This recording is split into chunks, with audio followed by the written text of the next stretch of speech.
the Medici. Gian Gastone.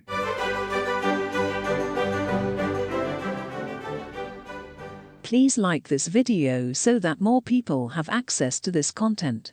Enjoy and also follow this channel to see other videos about art. Gian Gastone, born 1671, reigned 1723 through 1737, died 1737. We must not linger over the remaining years of the Medici, for their sun is setting fast, and setting in deepest gloom.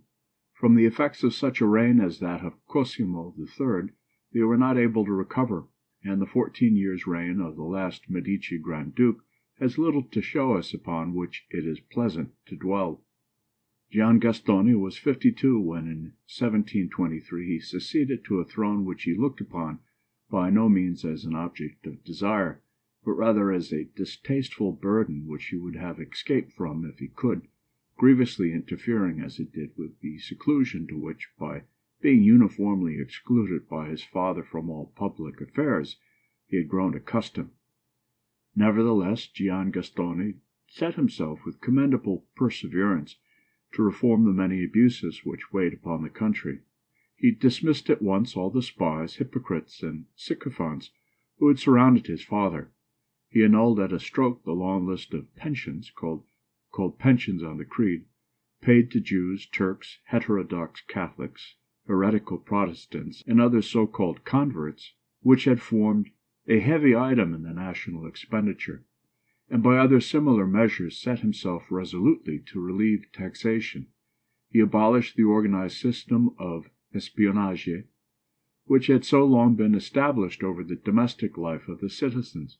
The prison doors were open, and prisoners, most of them under punishment for ecclesiastical offences, set at liberty. Penalties were remitted, and exiles allowed to return. Imitating the example of his grandfather, Ferdinand II., Gian Gastone mixed freely with his subjects, and to assist him in social matters, since his wife Anne of Saxe-Lauenburg refused to live in Tuscany, and he disliked his arbitrary sister, the Electress, he installed his widow sister-in-law, the Princess Violante Beatrice, as dispenser of the hospitalities of the court. The royal palace reawoke to life. The religious gloom which had long hung round it was swept away, and instead of the dark-robed monks who had pervaded its corridors and precincts, the youth and beauty of Florence were once more gathered within its walls. The Princess Violante was the bright spot in Gian Gastone's reign. Her virtues, amiability, and good sense were invaluable to him. In a short time she became the chief influence, not only in social matters, but also in public affairs, an influence justly deserved, and followed by the best results. She was universally beloved. Possessing considerable talents, she was a zealous patroness of literature and of genius in every form. Her sympathy for the poor and oppressed was continually manifested. Cheerfulness followed wherever she appeared, and we are told she was equally liked by the learned, the friendless, and the gay.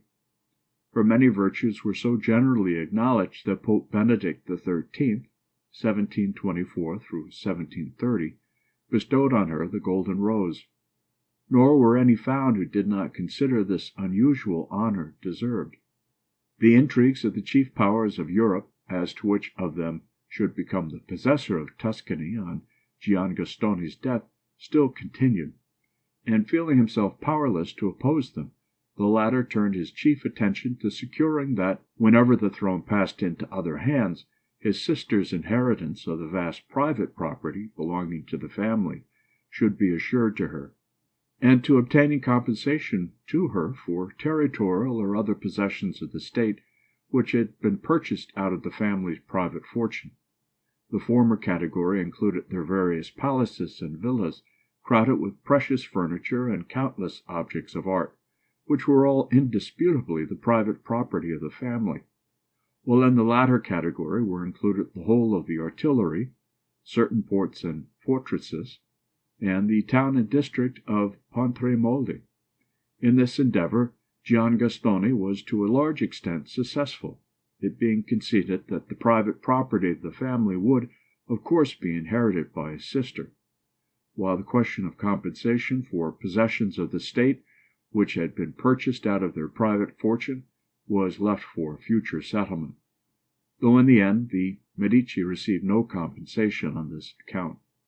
During the years 1724 through 1731, the discussions and negotiations between the leading powers of Europe over the Tuscan succession were endless, Austria refusing to consider any other question until this was settled, while Spain endeavored in every way to compel Gian Gastone to accept Don Carlos as his successor, fear of Austria alone preventing her from sending troops into the country to enforce this. Meanwhile, the condition of the people of Tuscany steadily improved. Gian Gastone's reduction of taxation, his abolition of the punishment of death, his destruction of the hated system of domestic espionage, and his efforts for the amusement of the people had brought about gaiety and light-heartedness in place of gloom and misery. Commerce and agriculture began to revive, while the Princess Violante's cheerfulness spread itself everywhere, everything which could create happiness among the people being encouraged by her. Nor did the gloomy prospects of Tuscany in the political sphere blacken the people's whole horizon. In those days Florence was accustomed from time to time to give itself up to a simple light-hearted enjoyment which helped not a little to ameliorate adverse political conditions. Thus, at the time of the annual Carnival, in particular, there were not only processions of carriages, corsi, with battles of flowers and confetti, but also numerous masked balls, masquerades, and other diversions of the kind in which all classes joined. During carnival time, masks were permitted to be worn both at the theatres and in the streets, any attempt to restrict this being much resented by the people. The Uffizi Colonnade, known to us under such a different aspect, must have presented a singularly animated and picturesque appearance on an afternoon preceding one of these masked balls. For whenever a masked ball was to take place in the evening, it was customary for this to be preceded in the afternoon by a promenade in masks and dominoes under this colonnade, such promenades being attended by all classes, and even the Grand Duke himself taking part in them. But a shadow was cast over everything by the proceedings of the various powers who were anxious for Gian Gastone's death, each bent upon being the first in the field when that event occurred. A slight illness of his in 1728 was at once represented by Spain and Austria as a mortal sickness, whereupon an imperial edict was issued calling on the Tuscans, when Gian Gastone expired, to acknowledge the successor appointed by Austria. The Grand Duke remonstrated against such a disturbance of his government, but his protests were ignored. In the following year, upon his dislocating an ankle by a fall, reports of his death were again spread. Spain assembled a fleet and army to take possession of Tuscany, while Austria sent 30,000 men into Lombardy, commanded by Marshal Daun, who offered their services to the Grand Duke. But Gian Gastone was determined, if possible, to prevent Tuscany from being desolated by war. He declined the offer and temporized with Spain, and the danger for the moment passed off, Gian Gastone agreeing to acknowledge Don Carlos as his successor, and Spain offering in return to consent to the Electress Anna Maria Ludovica being a member of the cabinet with the title of Grand Duchess. While all Europe resounded with preparations for war, the death of Pope Benedict XIII started a fresh series of negotiations. Austria demanded to be allowed to occupy Milan, while the Spanish fleet threatened to seize Leghorn. Gian Gastone still refused to agree to the occupation of any part of Tuscany by either of the rival powers, but began to be weary of this struggle against contending forces whom he was powerless to resist. And the death of Princess Violante in 1731, amidst the tears of a whole nation, completed his despair. He had never wholly relinquished the vices to which he had taken during his father's lifetime, and these now established a complete hold over him. He abandoned public affairs almost entirely to his ministers. An infamous favorite, Giuliani Dami, became the head of his household, the dispenser of honors and the sole channel of access to him. and retiring from public view, Gian Gastone sank into absolute degradation, becoming a drunken sensualist seen only by a group of the vilest companions, spending half his time in bed to recover from the effects of the half ill-spent out of it, and seeking diversion in the company of buffoons. Meanwhile, Spain and Austria each took steps to obtain a military hold of the country. A combined Spanish and British fleet seized Leghorn, and landed an army of 30,000 Spaniards, who were quartered in different parts of Tuscany. Thereupon the Emperor Charles VI dispatched an Austrian army of 50,000 men to enter Tuscany by Pontremoli, and a struggle in Tuscany between the two powers was only averted by Don Carlos being called away to lead a Spanish army against Naples, Austria at the same time suffering a defeat at the passage of the Po.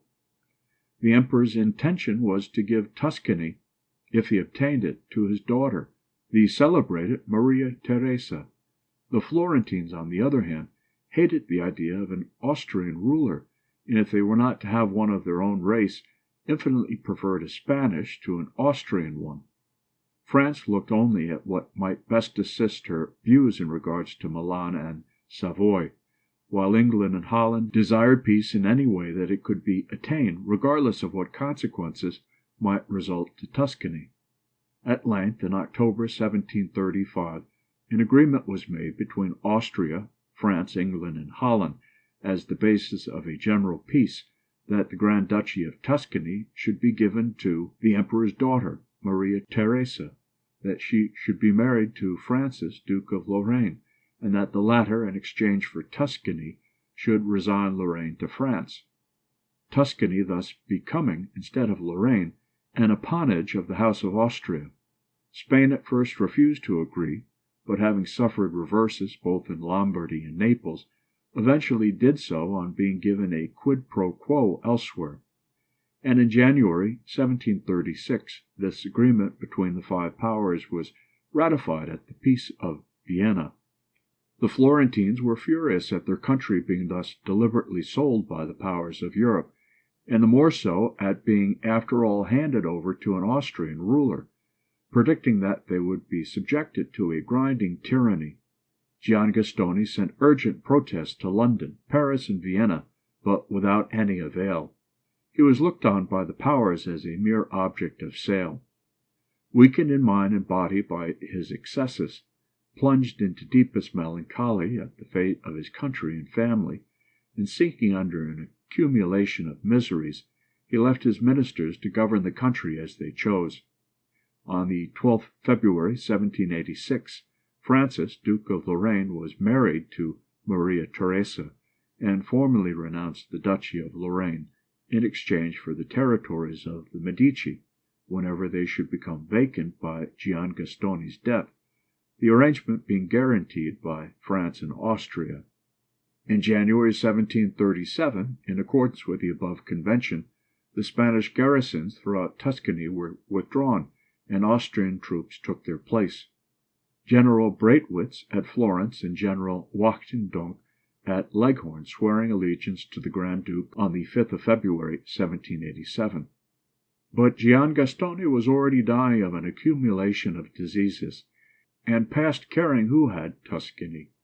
One last act his love of science prompted, the erection in Santa Croce of the monument to Galileo, and removal to it of the latter's remains from the Medici chapel attached to that church. The first public act of the first Medici had been that of taking a prominent part in the birthday of art. The last public act of the last Medici Grand Duke was the erection of a due memorial to science. On the 9th of July, 1737, Gian Gastone breathed his last at the age of 66, sincerely regretted by the people who had greatly benefited by his principles of government, and only saw his vices dimly at a distance, while they mourned at the passing away of the last ruler over Tuscany belonging to their own race. We hope you enjoyed this video. Please let us know in the comments what other art contents you would like to see. And don't forget to like this video and follow our channel. Thank you, and until the next video.